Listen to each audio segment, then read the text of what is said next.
Welcome to the Wheel of Bliss podcast. The goal of this season is to take Jason's understanding of this topic, apply my models so that we can understand the model of everything that Jason has for season 3. Now, for this specific episode, Jason is going to give the explanation from a Buddhist point of view.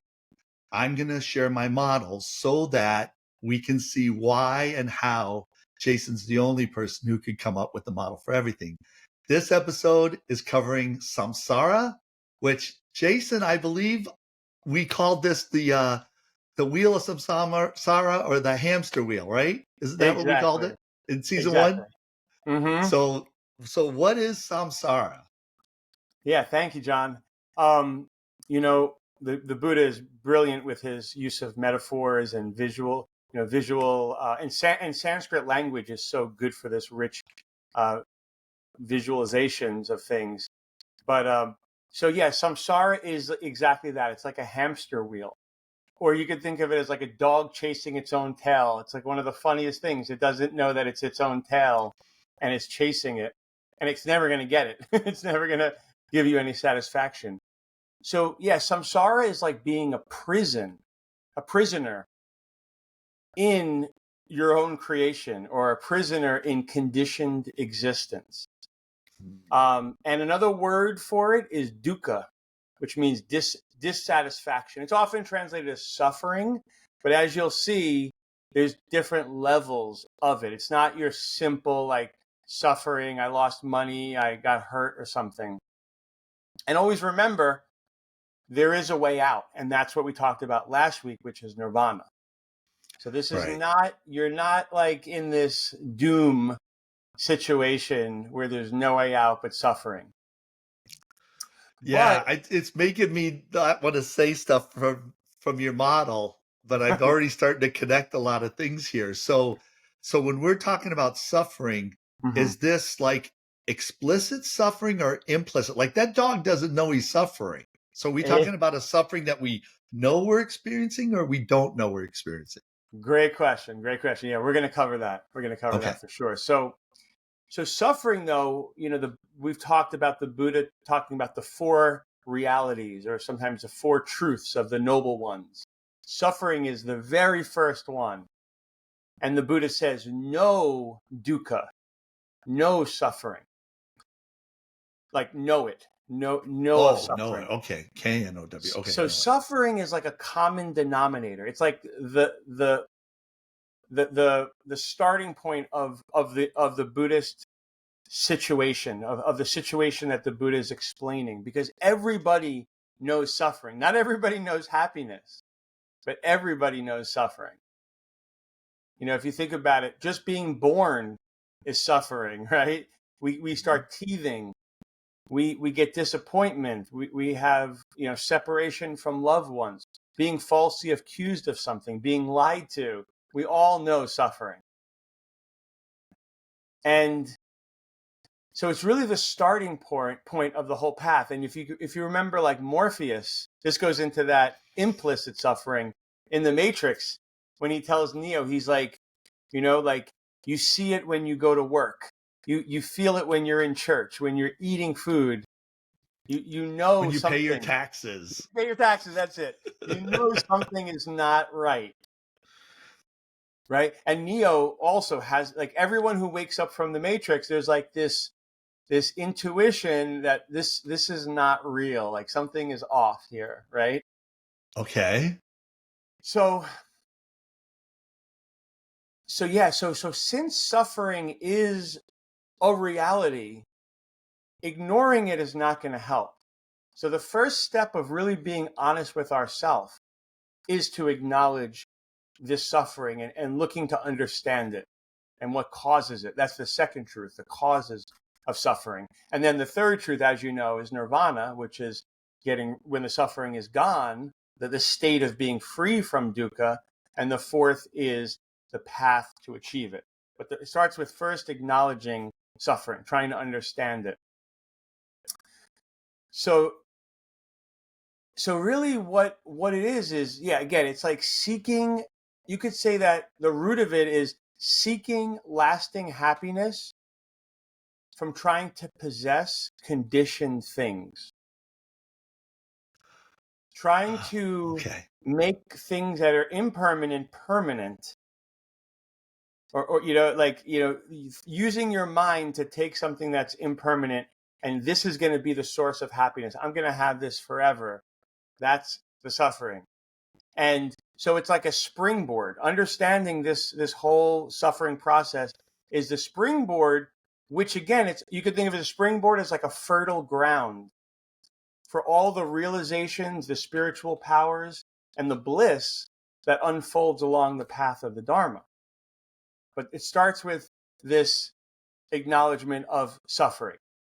In other words, if you're chasing conditioned things, the impermanent, you're not feeling the bliss of the permanent things, of the lasting things. So that's a little bit of extra insight.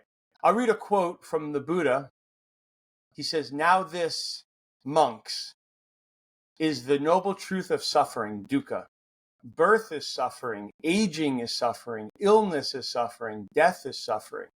Association with the disliked is suffering. Separation from the liked is suffering. Not getting what one wants is suffering. In brief, the 5 aggregates subject to clinging, which means basically everything in reality that's impermanent is the 5 aggregates. Our body, our feelings, our stories. So in brief, the 5 aggregates subject to clinging are suffering. So any clinging to the impermanent is suffering. And it's not like sin. It's just a bad move. Like you're setting out a path that's going to lead to suffering. And no matter the more you invest, you're not going to get happiness out of it. It's like they use a metaphor, trying to extract oil from sand. Like, you ground the sesame seeds, you get oil. You grind the sand, you're never going to get oil. So yeah, again, if you're not seeking something transcendent, something beyond the conditioned, you're never going to find happiness. So as you already alluded to, there's 3 types of suffering the Buddha talked about. So the first one is called dukkha, the suffering of suffering. So this is like the obvious suffering. This is like illness, explicit, pain, injury, or emotional pain. The second one is very interesting. The second one is the suffering of change, which means the suffering of loss, basically.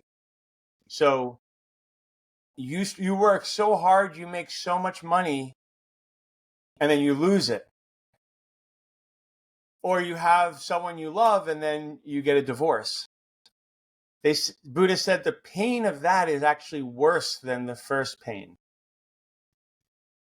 The pain of losing all people. People lose their wealth and they commit suicide. They have like $5 billion and they lose $3 billion, and they still have $2 billion, but they kill themselves because that pain of loss. And they did a study where it's like the way our brains register pain. It's like if you like make $10, you get this degree of happiness. But if you lose $10, it's like you need $100 of winning to equal out that much pain. So we're very wired to not like loss. And then the third suffering is what you alluded to, and the Morpheus kind of situation. This is just the suffering of conditioned existence. So this is a deep, a pervasive unsatisfactoriness arising from just being bound to samsara, including subtle anxiety, existential dissatisfaction, and the tension of karma and mental formations. So that's just the suffering of ignorance, of not knowing the model, basically, not knowing how things are happening. In other words, not knowing who we are, where we come from, and where we're going. So another way you could say it is, you don't realize you're living in a matrix. You're not, so you're going to not live up to your potential. So this is like the third suffering. So 1, you're not living up to your potential. 2, you're not being authentic. 3, you're not experiencing true bliss. You're only experiencing highs and lows. And you're really powerless to help others. So that together, some people are okay with that. Again, there's a lot of that third type of suffering. A lot of people, they really don't want to think about that at all. They're just, and you see a lot of people, it's sad. You see them like, they're unhappy, but they won't admit it. And any little bit of like the whole like Roman idea of the bread and circus, it's like give the people bread and entertain them, and most people will just like do whatever you say. It's like a dog. It's very similar to that. So, but that's why, like in the movie The Matrix, and in real life, in this matrix we live in, the people who say something's wrong, there's usually like a dark night of the soul where they realize or Plato's allegory of the cave. You realize like, how does everybody not see this? And like when you try to bring it up, people get very angry. so I'll read a quote from like one of the early Buddhist translators. He said, Rahula, he said, dukkha should not be translated merely as suffering. It covers the whole range of human experience marked by impermanence, conflict, and lack of lasting essence. And then Bhikshu Bodhi, another famous translator from like a long time ago, 80 years ago, the truth of dukkha does not mean life is only misery, but that even our happiest state, being conditioned, are ultimately vulnerable to change and thus unsatisfactory. And my little explanation is suffering is a projection of mind. If we realize we have control over the matrix and we are beyond the matrix, we go from suffering to bliss. So it's the same creative power we have to chase our own tail. That same power used properly becomes bliss. That's the wheel of bliss. So another kind of famous allegory is the idea of the 6 realms. So you could think of this literally, but you could also look at it in a human psychology. So, for example, there's the realm of hell, the hell. Buddhists have hell even before Christianity. Like they have like the hot hells and cold hells, and they go into great detail of what these hells are like. It's and the emotion that causes this hell is hatred. So these emotions, once you mistake samsara, now your emotions kick in, which only dig you deeper into specific types of suffering. So the hell realm is like burning and being frozen over and over again for long periods of time, right? And the cause of this is hatred, the emotion of hatred. So you could look at it as like a place you can incarnate into, or even in this lifetime. If you are full of hatred, you are going to attract a lot of violence into your life. And, like you think about like gangsters, like, like they live in this world of crime and very like sociopathic is like that kind of emotion. And then there's what's called the hungry ghost realm. These are like these ghosts, like, they say after you die, if you too attached, you won't go through you'll stick around haunting people kind of thing. It's like, so these are people, they're so clinging to pleasure that they're chasing after pleasure, like such an extent, like a drug. And, like the more you do a drug, the harder it is to get that high. So they're just chasing. So that's a second realm. So the addict mindset. So that's going to make you, so you think about the gangster is like hatred. Now you have like this sad person who's homeless and they're just chasing after drugs, and then the animal realm, their quality is being unconscious. Like animals are, they're constantly hunted by other animals, or if they're by humans, they're treated like objects. They're killed for their leather, for their meat, or they're used to work, hard labor. So, and then the Titans from the Greeks are like, they live a long time and they have a lot of power, but they're so jealous of the gods that, so I liken these to like the politicians, right? Well, okay, going back to the animals, on the human scale, they're like the masses. They're like the masses of people who are mostly unconscious, like bread and circuit. Then the Titans are jealousy. So jealousy is like, I'm a politician, they have a lot of money, they have a lot of power, but they want more. They're so jealous, this constant climbing up to the top. So that's jealousy. And then pride, the gods have pride. They're up in this higher realm, or the angels, like they're in this high realm and they're enjoying their pleasures and they have no concern for anybody else. They don't want to share. They don't want to share. Like they want to keep it to themselves. So those are like the people you could think of, like the elite families. Like they feel like the royalty. Like even though we don't have royal families, we still do actually. So again, that's a metaphor, those five. And then there's the human realm. The human realm, the Buddhist said, is actually the best place to be. And again, metaphorically, that could just mean working on all five of those emotions: hatred, clinging, delusion, jealousy, and pride. Humans have all of those to a smaller degree. So if you're like, in other words, we have to be grateful for the situation we're in. If you're listening to this, right, and you're not a sociopath, right? Sociopath probably wouldn't be listening this far. But if you have sociopath, if you're an addict, if you're just living in that like delusion and not wanting to grow, if you're just so jealous, and if you're so prideful and hoarding of your possessions, you're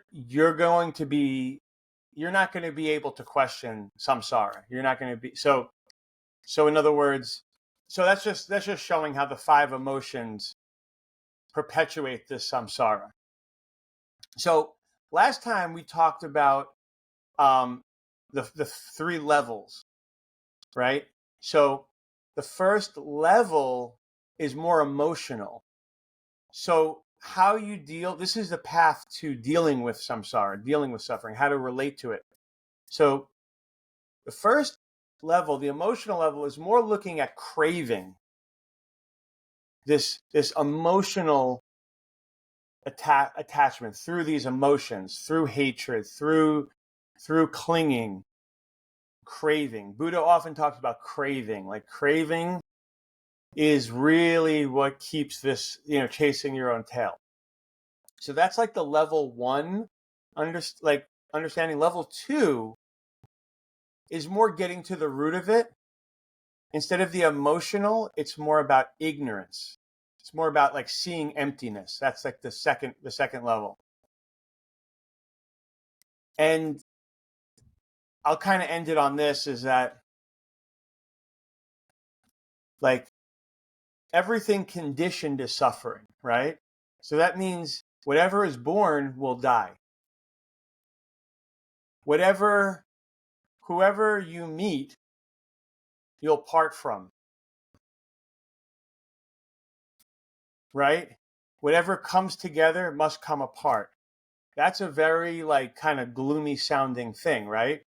But if there's something part of us that's never been born, then we will never cease. And if there's some kind of connection that transcends the condition, then we'll never part from each other. So it's kind of, again, this suffering is a springboard into all of the spiritual truths that people like to get into. So last time I was talking about, there was like different levels that the Buddha gave. Like level one was to guide people to a certain point and then to go to a deeper level of understanding. So level one is really dealing with more of an emotional the emotional kind of level. So those 5 emotions, hatred, attachment or clinging, ignorance, jealousy, and pride. Those are the 5 big ones in Buddhism. And so the first level, how you're relating to suffering, is noticing the craving, the emotional craving with those 5 emotions. Whereas when you go to level 2, it's more about the emptiness. It's more about seeing, like breaking our perception. So the first one is more emotional. Level 2 is perceptual, learning to see through the matrix, you could say. The first one is to control our emotional attachment. When things start to happen in the matrix, in our world, instead of going to hatred, you catch yourself before you go to hatred. Or when you're really craving something, and we do this in regular life when people go on a diet, right? They're craving something like that, but it's like that. You're really trying to master your discipline. And again, that's why being a monk or doing a retreat is a good idea if you have very strong emotional attachment to the conditioned parts of samsara. But when you want to go deeper, is to actually, before the emotion even arises, is seeing through it as illusion. And simultaneously, you're practicing in level 2 that compassion. So now, instead of deriving joy and bliss from samsara, how much pleasure can I get through the 5 senses and be surrounded by people who love me and rise to power, like all these different, we call them the eight worldly dharmas. Instead, you're fueled by compassion. You're realizing, yeah. So on that note, those are like the 2 levels of relating it, and yeah, I'll leave it right there. So this topic, it's interesting because it fits right in with probably my biggest discovery about the brain and what really led me on the path to coming up with a model for the mind and brain. So let me explain some of this. When you walk into a room, it smells a certain way. And if you stay in that room for 21 minutes, you won't be able to smell that room anymore. That's called adaptation. If you walk into that room 21 days in a row, like your house, you won't be able to smell that room after 21 days. That's called habituation. So when it comes to our thoughts and our emotions, there's the feelings or the suffering we have in the moment. That would be adaptation. And then there's this suffering that we habituate to that we don't even know we have. So this implicit suffering is really interesting to me because when someone says something is white, like if you hold up a cloth or a piece of paper and they say it's white, if you hold up something that's whiter next to it, they go, oh, no, wait a minute, that's not white. That thing's white. Then you hold something else and it's like, you really can't tell you're suffering until it's side by side. I call it side by side because the brain habituates to your situation and then you learn to like it. So when you were talking about people not knowing they have suffering and suffering being everything, and then people saying, I'm not suffering or I feel good about it, that's habituation. So to illustrate the other half of what you said, I like to ask people, and I'll ask the audience here, if you take out a sheet of paper or you say it out loud, I like to say, what is the one thing you need to have or do in order to be happy? That's part of our 8 questions. You asked that question in 8 questions. It's a great question. So think about it for a second. What do you need to have or do to be happy? Now, the thing is I say, I don't need to know what you've written on your sheet of paper because you only have one of 4 answers because there are 4 thought processes. So the worst thought process is called dysregulation. This would be your anger. You're talking about anger. The anger thought process is I need my enemy to get hurt or die, or I need my competition to go out of business. If you believe that's what you need to be happy, then you have habituated to this anger thought process. If you believe that you need to win the lottery, uh, sit on a beach drinking Mai Tais under a cabana, if you basically believe you need to have no tension, then that's that animal strategy. A lot of people think that's retirement, right? But that's that you described it perfectly. It's this animal thing. I don't want to have any tension. Then you've habituated to no tension. If you want to achieve something, if you want to win an award, get a degree, get a promotion, get a raise, uh, study some course, if it's accomplishment, then you are in this, you could say it's the pride thought process here in yours. It's like you want to achieve something. The thing is our brain, and my big discovery was our brain habituates to everything external. So, or in your term, everything that's not impermanent. Mm-hmm. So you're talking all about clinging to things that are basically not real. They're the thing that they're going to go away. Okay. Did I say that Mm-hmm. right? They're impermanent.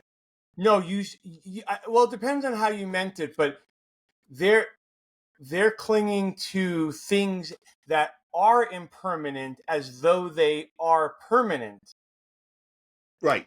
Okay, then I did say it right. Thank you. Like, in other So words, like for example, like you get like an ice cream or something you really like, and you're eating it, and you want that pleasure to last forever, but it doesn't. After a while, you can't get. That's it like your it habituation. right. It's exactly like that. And the thing is that's even adaptation where, and I can Yeah. explain this real quick. When you lick that ice cream, the taste you feel is the difference between the taste of your tongue and that ice cream. And there's a big difference. But as you keep eating that ice cream, the taste on your tongue gets closer to the taste on the ice cream, and it doesn't taste as good. So that's an example of how, like, you in the moment you get used to that. Like in 21 minutes, and it goes away. Everything external, everything impermanent is going to eventually fade because your Yes. brain actively fades it away. Walk into your house and try to smell it. You can't. Try harder. You're never going to be able to do it because your brain is, is zeroing everything out. So what happens is this fragrance that we sold in a outlet, this electrical outlet, for the first 5 days, it would appear to get stronger. And then from the 5th to 21st day, it would appear to get weaker. And after the 21st day, you couldn't smell it.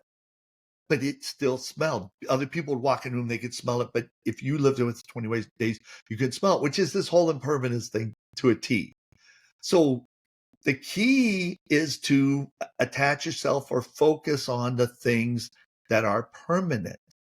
So if your way of being happy is to respond to everything by being more yourself, bringing out more your uniqueness, your mind or soul, then you will never habituate to that and you can be happy. So notice there's 4 different ways for someone to be happy, and all 4 of these people think they're happy. You're really not happy until you do that 4th one. And that's what I see in what you're saying here is that there are people who think they're happy and then they're just ignorant because they're attached to impermanent Not just things. ignorant, but like if you even let if you let they know they're not happy, and somehow if you point it out to them, you become the bad guy. Well, what do you mean by what do you mean by they know they're not happy? I mean, that's a good question. I mean, it's like even the animal, even that real unconscious person, on some level, they know they're not living up to the authentic self, and Right. because of that, that's why Buddha says like suffering. So we didn't get into this. Your Buddha nature is like your connection to the divine, the highest level. Right. Right. That is actually why it's like that's what causes your suffering, because it's basically your authentic self calling out to you, and you know you're not living up to it. Okay, see, this is why I think what I love about your introduction, and you read some quotes there. If you think suffering is this, Mm-hmm. and then one quote about maybe we shouldn't use the word suffering because it's and the Matrix quote is the best one. You feel something's off, Yeah. and so you call it samsara. I like the hamster wheel more than I like the word suffering, because you're on this hamster wheel. You are in this matrix. We're going to do this without saying any of our numbers for the model. You are born in this matrix, and you're trying to reach bliss, and you're never going to make it by efforting in this matrix. You're never going to make it with impermanent things. And 99% of people, this is the story of their life. They were born in the matrix. They worked their entire life to achieve bliss by reaching out to impermanent things, and they died never having experienced bliss. Mm-hmm. That's Exactly. 99% of people. That's the story of their life, which is so sad. And what is it's motivating you and I to try to help people understand it. You help them from this, I'm going to say, very poetic and this Buddhist explanation. I try to help them from the mind and brain explanation. And the thing is that you can't be going after impermanent things because your own brain zeroes them out, and you build a habituation to it, Mm-hmm. and then you don't get that effect. So you should be going after this permanent thing. You should be going after what you're saying is Buddha nature. Now, I've used the word joy. You use the word bliss. And I think Mm-hmm. it's smart that you use the word bliss, not happiness, because, and the reason I went to joy, and I'll explain that in a second, but I say everybody thinks they're happy. And Right. so happiness, my definition of happiness is pleasure chemicals given off by the brain in response to your context. I find $20 in the parking lot, I get pleasure chemicals. So if you notice, I would get pleasure chemicals, or somebody could say that I got pleasure chemicals with my enemy dying. I got pleasure chemicals winning the lottery. I got pleasure chemicals winning this award. But your brain's ability to secrete those pleasure chemicals over time for each one of those diminishes. That's why these people win the lottery and they're happy, and then after a while Mm-hmm. they got to spend more money and do more things to get their brain to kick out those chemicals. So happiness is this momentary pleasure chemicals. Joy is when your brain releases pleasure chemicals regardless of your context. And that's what I believe you're doing with bliss. So I was I just think going you to and I say have been that. doing the same thing. It's like you call it bliss, and it's like, don't you want to be at the state where your brain is giving off these pleasure chemicals regardless of what you're experiencing? Yes. Yes. And I think with this samsara, you're saying that same thing, is that the suffering isn't this, ouch, I got hurt. It's that you aren't being your full potential. Something's off. But how many people really take a moment and think about that? Right. That the problem is, it's, 94% of people never even consider the stuff you and I are talking about. They don't even think about it. Exactly. And that's why the Buddha started with that suffering too, because if you can't admit that first part, it's not, you're not going to go any further. You're going to hear suffering and you're going to go the other way. I want to go to the guru who's going to give me energy, and I'm going to get all these spiritual powers from this guru, or I'm going to make a lot of money, this guru who's going to help me make a lot of money so I can, buy, again, things that are not going to truly make you happy. But if you can But see, start that's off that whole, in the right I'm born in the matrix and I'm way. gonna effort my way to bliss. Yeah. You just explained what everybody does. So the Buddha basically sorted out who was worth his time by whether Exactly. they could handle this word suffering, even though you and I would say that it really wasn't, that's not even the right word in a sense, Hmm. but it is a way to sort this out. Now, those first two steps, I talk about that. Those are the first two intangible drivers. Perceiver, are you aware? Teacher, do you know the reason why? And Mm. so I love that. Those are two, I call them backward steps. Like, are you aware of this? And again, I love The Matrix, one of my favorite Yeah. movies. And Morpheus is the speech you said, you referenced. That's why I knew it, because I know it's so cool. Is he's finding out, is Neo one of these guys who's aware? Mm-hmm. And then when Neo's like, I'm aware, it's like, okay, let me explain why. And so he's doing that why thing. So I love that as the first two steps. Are you aware that you aren't living to your fullest potential? Do you know why that is? And the reason is you're embracing impermanent things. And I'm saying the reason why is your brain actively zeroes out everything external, everything impermanent. And so if you keep going after that, even though it gets zeroed away, you're deceived. You've got to look inward, and you got to look at how you can bring out your uniqueness in order to achieve true bliss, which is what you're doing with Wheel of Bliss. What I do with Flowcess is I get these blockages out. Mm-hmm. People have all these blockages with this damage in their amygdala with trauma, or their damage in their unconscious, which is their addictions, or the damage in their conscious, which these experiences that they don't want to talk about. I get that out of them, and then I get them into flow. So there's all this energy coming out of them. And one of the things that I learned meeting you is I've been helping these people have all this energy coming out of them, and it throws them out of balance because they don't know how to balance out all this energy, which you think is a good thing. It's not necessarily a good thing. And so people that have taken Flowcess, Instant Impact, and learned how to flow and have all this energy are now going to you for Wheel of Bliss, because this Wheel of Bliss, you're balancing out, you're helping these people balance out all this energy. So now everything's going forward, in the same direction. No, I mean, your whole description of the habituation, I'm going to be meditating on this, because you always like take my Buddhist insight that we've studied for thousands of years, and you introduce this idea. You're right about the habituation, and that kind of covers also like the second of the sufferings, the suffering of change.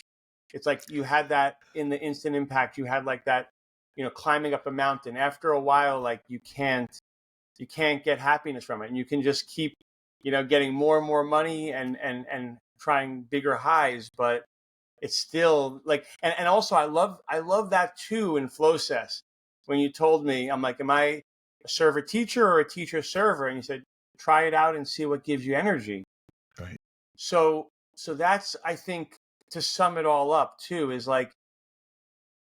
that like, yes. And you talk about the pleasure chemicals when you, for example, I mean, you could take drugs. You could drink coffee to give you more acetylcholine. You could, That's that animal. I would call that animal approach.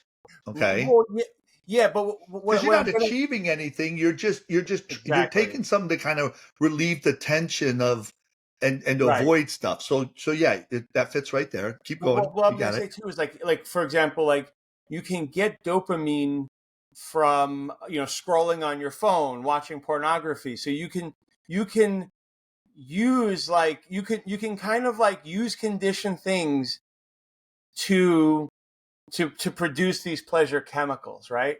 But what you're calling energy and I'm calling bliss is when your body is making all the chemicals at the same time, and Right. that's actually our Right. natural state.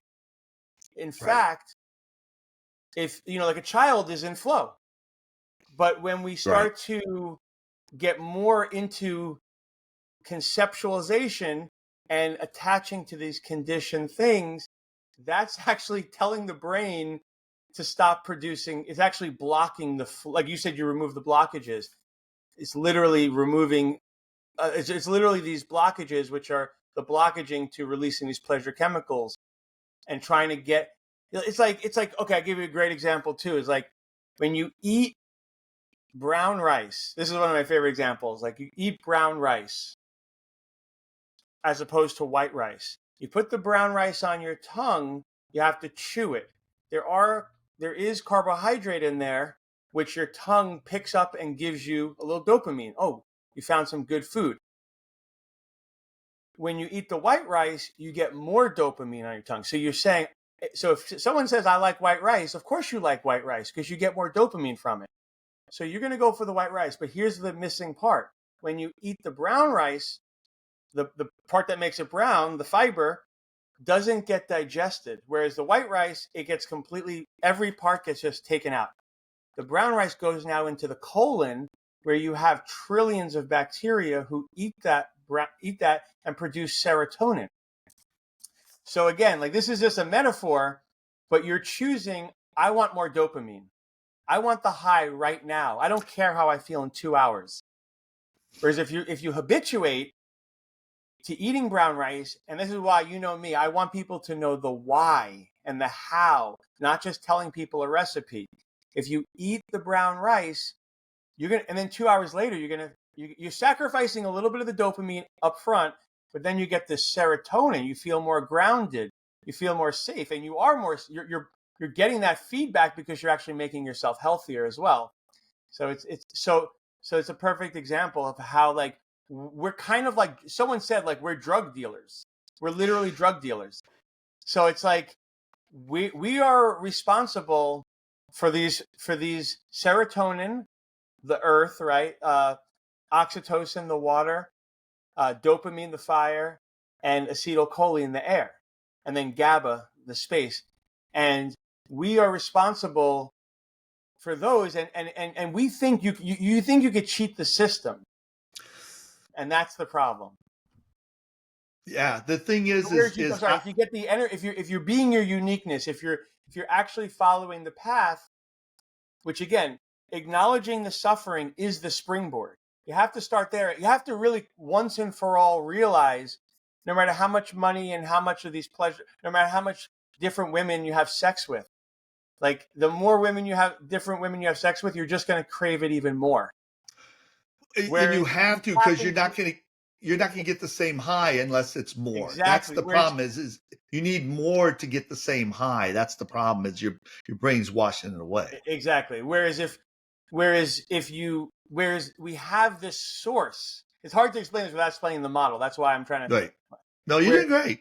But you're saying, but what you call flow, everybody knows what that feels like. When you're in the zone, it's because where you call energy, it's like you said, it's an internal source. It's all those chemicals together. Exactly. Okay. And I like to say there's only one other activity we do that gives us all those chemicals together. Mm-hmm. The benefit of flow is we could do it a lot longer than that other activity. Exactly. So you could have that same feeling with flow. Now, the thing is again, you're the biology guy, so I know I'm in your territory here, but this is my simplified model, is all those chemicals is what you're looking for. But there are really two that everybody seems to be this immediate thing. And it's dopamine and endorphin. And dopamine's Mm-hmm. like the tension chemical, and endorphin's like the release chemical. And the thing is that your body craves both of these. So if you go after a bunch of dopamine, your body will crave endorphin against your will. And if you go after endorphin, your body will crave dopamine against your will. So what happens is you think about these kids who are getting A's in school, what they're in dopamine all the time. Well, what's their drug of choice? It's marijuana and alcohol. Who's smoking pot? It's the A students. Why? Because they're tense. These kids who goof around in school and embrace endorphin all day, what's their drug of choice? It's cocaine and meth, because the people have a lesser grade. They go out, their body craves the dopamine thing. So the thing is that Mm-hmm. you're better off if you're in flow. You want both. But what I do is I tell people, I know, if you're in dopamine all day, you need to come home and intentionally, usually women, put yourself in endorphin. Really be honest. It was an hour of dopamine. Take an hour and put yourself in endorphin. And if they say no, 3-4 days, they accumulate the dopamine, and all of a sudden, these women throw on their pajamas, get a glass of wine, watch Netflix, and they just binge the night away, and then they feel so bad about it. Versus you think about little boys and stuff, they spend all day trying to play video games and be an endorphin, and then they push their brother and knock him down. And the parents go, "Why'd you knock him down?" "I don't know." Their body's craving dopamine. They're craving some sort of drama, and they're doing that. So you're not, I love your line, you're not cheating. You're not getting away with anything. If you Mm-hmm. start going over on one, your body's going to pull you in the other as an addiction. But if you get in flow, you're getting all those chemicals and so much more. So that's really the Yeah, it's benefit of that. really it's really a shift into like a state of being. You know, it's like, and it's hard. Again, a lot of people aren't going to be open to this, but it's hard for people because again, spiritual people, they still treat it as like, I need to get something. I'm going to go on this retreat. I'm going to take ayahuasca, and they're still seeing it as external. So it's a hard shift for people to make that like you have it. It's all like the Buddha nature. You already have it within you. Yeah, I want to go back to something you said because I think you nailed the big revelatory point earlier, and that is how all of this is always going to go back to your unique nature and making sure that it's being as much as possible. And I think Mhm. the thing that you and I have learned in talking to people with these 8 questions is that everybody seems to make like 2 deals, whether they know it or not. And the first one is that early on, they are, like you said, kids are flowing, kids are themselves. Kids Mhm. are the absolute best example of who they are. And we interviewed Jonathan, and Jonathan's basically told us that everybody's a butterfly. And then what happens is our uniqueness gets socialized right out of us. Basically, we get told, put on this coat and be a caterpillar. And then I talk about synaptic pruning that happens at 13. Basically, what happens is you lose these connections in your brain, and it wires to a certain uniqueness. It might not be your uniqueness because of external things.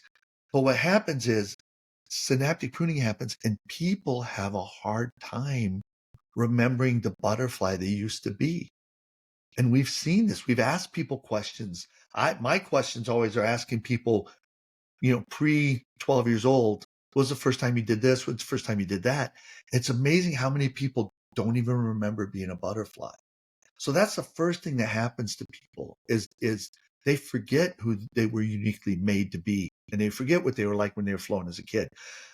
From that, the second deal happens, which is really kind of your area, which is everybody goes, okay, I'm not going to be able to be this blissful person in 4 areas. I'm never going to achieve the wheel of bliss in these 4 elements. So I'll just go for one. And everybody makes this decision to be rich and healthy or loved by people Exactly. or the smartest person Yes. or the most confident and Yes. You popular and nailed it. famous person. And Exactly. then what happens is they negotiated their happiness away and they decided to focus on one thing. And when they achieved that one thing, they realized, wait a minute, why did I shoot for something so small? And really what you do is you help people get back to, hey, this wheel of bliss is your happiness was really supposed to be in 4 areas. And you will never be happy 2 of those 4 areas or 3 of those 4 areas. If you're not getting all 4 of those areas come out, you're not going to achieve bliss. So Mhm. that's the great thing you have going with this wheel of bliss, which is opposite of the wheel of samsara here. Exactly. Yeah, man. So do you got any final thoughts? I know that was what I ended up giving away the thing that you taught me, but I think that's the thing is I like to help people find out who they were Well, and their uniqueness before that synaptic pruning. And you like to help people find out that, man, you settled for a one-dimensional bliss strategy. It was never going to make it because it's all 4 elements. yeah, no, I love your emphasis on the uniqueness. That's one of the things which I was already working on, like as this isn't really covered in Buddhism. the Buddhist teaching, and then but you've taken that to the next level, the whole uniqueness, and that's why this is like beyond Buddhism, because it's like it's really it's everything good from that plus more. So Yeah. yeah, I mean Awesome. it's Well, a this tough. is great. I love how this just Oh yeah, sorry. yeah, I No, I was love gonna how this say all fit together. So yeah. No, it's a tough topic, like suffering, like to try to make this sound interesting, but it really is when you realize it's just it's just coming to terms with what you're habituated to. It's like you got to have that first step. The first step is you have to know where you are. It's like you do the GPS. You have to put in where you want to go. That's your wheel of bliss. That's where you want to go. And now you put it in there, and where you are is where you are. You have to be honest with that, and then here's the path to get there. If you have the two coordinates, where you are and where you're going, you can get there. yeah, you have to be honest. Yeah, you have to be honest about your habituation, because if Mhm. you're not, aware that you are not blissful and you think, well, I'm happy. Yeah, you got to be honest about where you're at. So Absolutely, man. awesome. We got one more episode this season and then on to the model. So I can't thank you, wait. Jason. Can't wait till next week, man. Take care. Awesome. Thanks, John.